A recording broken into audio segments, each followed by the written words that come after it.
The Alpha King humiliated his Luna, until she chose to leave his empire forever. The Crimson Moon Kingdom stretched across the northern mountains like a sleeping giant, its stone walls glowing faintly under the light of the full moon. Inside the great hall, fires crackled in iron braziers, and the scent of pine and smoke filled the air. It was the night of the Alliance Summit, the most important gathering of the year, when neighboring packs came together to renew old promises and forge new ones. Elena Hartley stood near the back of the hall, her hands folded neatly in front of her. She wore a deep blue gown, simple but elegant, chosen carefully to show respect without drawing too much attention. As the Luna of Crimson Moon, she had learned long ago that attention was not always a gift. Sometimes it was a trap. For 3 years, Elena had carried the quiet weight of the kingdom on her shoulders, while her mate, Alpha King Damian Voss, sat on his throne, making bold declarations and commanding warriors. Elena worked in the shadows. She tended to the wounded after battles. She settled disputes between feuding families before they turned violent. She organized the Omegas, the gentlest members of the pack, into a network of healers and caretakers that kept the kingdom running smoothly. Few people noticed her work. Fewer still thanked her for it. Damian had never been cruel to her in the way some alphas were cruel to their mates. He did not raise his voice. He did not forbid her from speaking. But he had never truly seen her either. To him, she was a duty fulfilled, a box checked on the long list of things an Alpha King was supposed to have. A mate, an heir, eventually, a Luna to stand beside him in portraits and ceremonies. He did not know her favorite flower was the wild lavender that grew near the eastern stream. He did not know she sang softly to herself while she worked, an old lullaby her mother used to hum. He did not know that some nights, she stood on the balcony and wondered what her life might have looked like if fate had paired her with someone who actually wanted to know these things. Tonight, those questions felt louder than ever. Lyra Ashford arrived just before the feast began, sweeping into the hall on the arm of her father, the Alpha of the Ashford pack. She was beautiful in an obvious way, the kind of beauty that commanded a room the moment she entered it. Her gown shimmered gold, and her dark hair was woven with small white flowers. She smiled at Damian with practiced charm, and Damian, perhaps without even realizing the weight of his own actions, smiled back. Elena watched from her place near the back of the hall as the evening unfolded. She watched the Ashford pack's representatives whisper among themselves. She watched the way Damian's advisors leaned toward him, suggesting things in low voices. She had a terrible feeling growing in her chest, the kind of feeling that told her something difficult was coming. When the feast began, Damian rose to make his opening address, as he always did. He spoke of strength, of unity, of the bright future awaiting the Crimson Moon Kingdom and its allies. The hall applauded. Elena clapped along with everyone else, though her hands felt strangely heavy. Then Damian gestured toward the empty seat beside his throne, the seat that, by tradition, belonged to the Luna. "Lady Lyra," he said, his voice carrying across the silent hall, "please, join me at the head table tonight. The Ashford pack's friendship means a great deal to our future, and I wish to honor that." A ripple of murmurs spread through the crowd. Elena felt her stomach drop. She understood, in that moment, that everyone in the hall was watching to see what she would do, how she would react to being so plainly replaced in front of dozens of witnesses. Lyra hesitated for only a moment, glancing toward Elena with something that might have been guilt, before walking gracefully to the seat beside the throne. The seat that should have been Elena's. Elena did not cry. She did not storm out. She simply lowered her eyes for a brief second, gathered herself, and continued standing exactly where she was, her spine straight, her expression calm. Inside, however, something cracked. It was not jealousy that hurt her most. It was the public confirmation of something she had quietly suspected for a long time, that Damian saw her as replaceable, that her years of unseen work meant nothing when measured against political convenience. The whispers continued throughout the feast. Some pack members spoke pityingly about the Luna being pushed aside. Others spoke with cruel amusement, the kind of gossip that thrives on someone else's pain. Elena heard fragments of it all, carried on the wind of careless voices. Poor thing, 3 years and he still treats her like furniture. Maybe she was never meant to hold the title in the first place. The Ashford girl would make a far better Luna, don't you think? Elena kept her composure through it all, though every word landed like a small stone against her chest. By the time the feast ended, and the guests began retiring to their quarters, she felt as though she had aged years in a single evening. She found Damian later that night in his study, surrounded by maps and reports, his focus entirely on the alliance negotiations. "We need to talk," Elena said quietly, closing the door behind her. Damian glanced up, mildly surprised by the firmness in her tone. "Can it wait, Elena?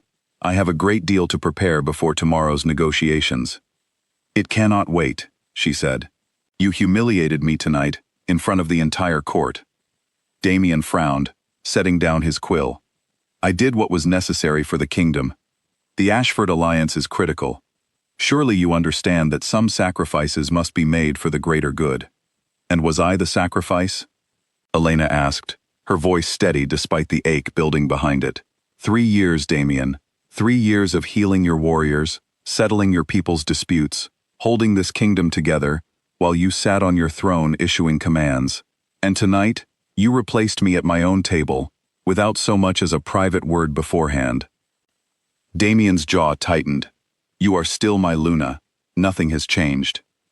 "Everything has changed," Elena said softly. "You just don't see it, because you've never truly looked."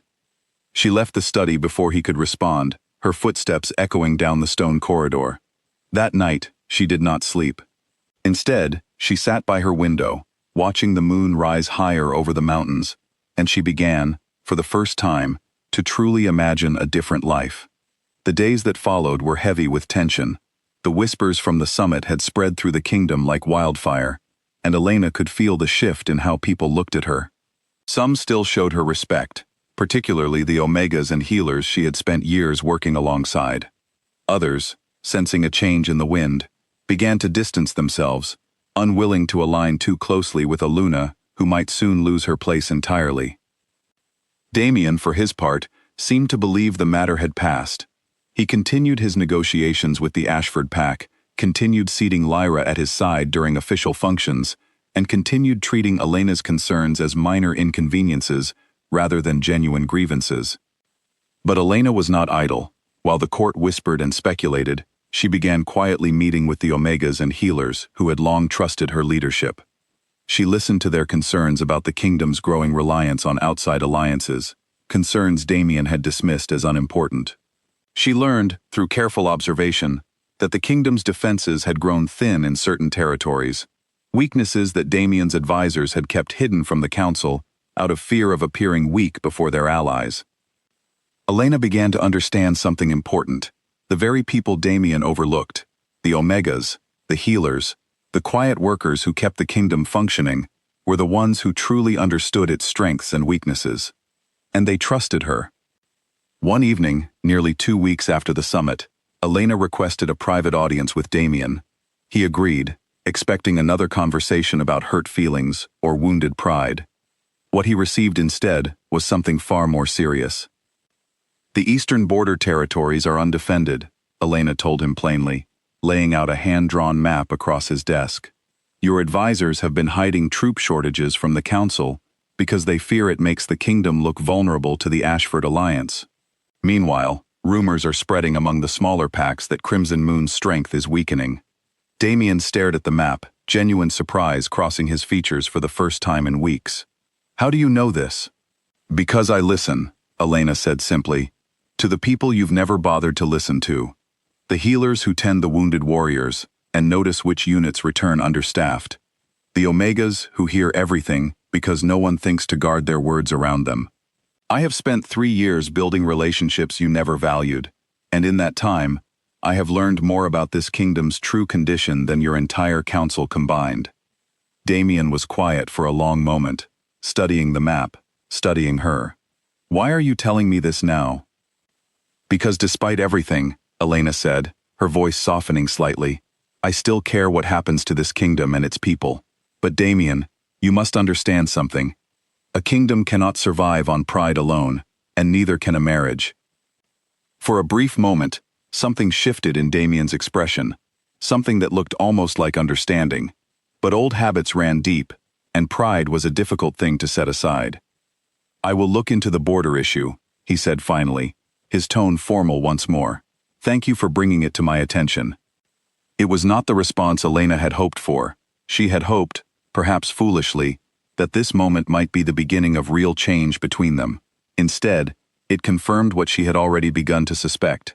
Damian valued the information she provided, but he still did not value her. That night, walking alone through the kingdom's gardens, Elena made her decision. The following week, during a large gathering, meant to formally announce the continued alliance between Crimson Moon and the Ashford pack, Elena stood before the full court, for what would be the final time as Luna. Damian had expected her to remain silent, as she always had during official ceremonies, standing quietly at his side while he made grand declarations. Instead, when he finished speaking and the court began to applaud, Elena stepped forward. "Before this gathering ends," she said, her voice clear and steady, carrying easily across the silent hall, "there is something I must share." Damian glanced at her, confusion flickering across his face, but he did not stop her. Perhaps some part of him already sensed what was coming. "For 3 years, I have served this kingdom as Luna," Elena continued. "I have healed your warriors, settled your disputes, and listened to your people in ways that have kept this kingdom stable, even when those efforts went unnoticed and unappreciated. But a title means nothing if it is not accompanied by respect. And respect is something I have not received in this court." Murmurs spread through the hall, but Elena pressed on, undeterred. "I have learned, through my own work among this kingdom's healers and omegas, that our eastern defenses have grown dangerously thin, a truth that has been hidden from this council, out of fear and pride. I share this not to embarrass anyone, but because the people of this kingdom deserve honesty, even when their leaders struggle to provide it." Damian's face had gone pale, his jaw clenched tight, but he said nothing, allowing her to continue. "I am stepping down as Luna of Crimson Moon," Elena said finally. "I will be joining the rebuilding efforts of a neighboring pack, where my work will be valued for what it is, not overlooked in favor of political convenience." The hall erupted into stunned whispers. Lyra Ashford, seated near the throne, looked genuinely shocked, her earlier guilt now plain on her face. Damian rose from his throne, his composure cracking for the first time in front of his entire court. "Elena," he said quietly, though the hall was silent enough that everyone heard it, "you don't have to do this." "I do," she said gently, meeting his eyes one final time. "Not out of anger, Damian, but out of respect for myself. I deserve a place where my worth is recognized, not merely tolerated." She turned, walking calmly from the hall, her head held high, leaving behind a stunned court and an Alpha King who, for the first time, truly understood what he had lost. In the weeks that followed, Elena settled into her new home, with Marcus Cole's pack, a smaller territory still rebuilding after years of hardship.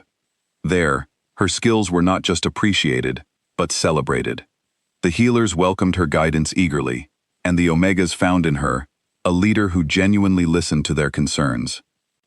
Marcus himself, a steady and thoughtful beta, recognized immediately the strength Elena carried, strength that had gone unnoticed for far too long in Crimson Moon. Under her guidance, the pack's healing practices flourished, and a sense of community grew stronger by the day. Back in Crimson Moon, Damian's kingdom began to show the cracks Elena had warned him about. Without her quiet diligence holding things together behind the scenes, small problems grew into larger ones. The eastern border weaknesses she had identified became impossible to ignore, forcing Damian to finally address issues he had long avoided. He sent messages, at first formal, and then increasingly personal, asking Elena to return. She read each one carefully, with no anger, only a calm sense of closure. Her answer remained the same each time. She wished him well, but her place was no longer beside a throne that had never truly seen her.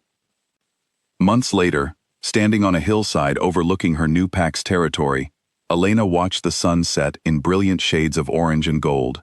The air smelled of wild lavender, the very flower Damian had never known she loved.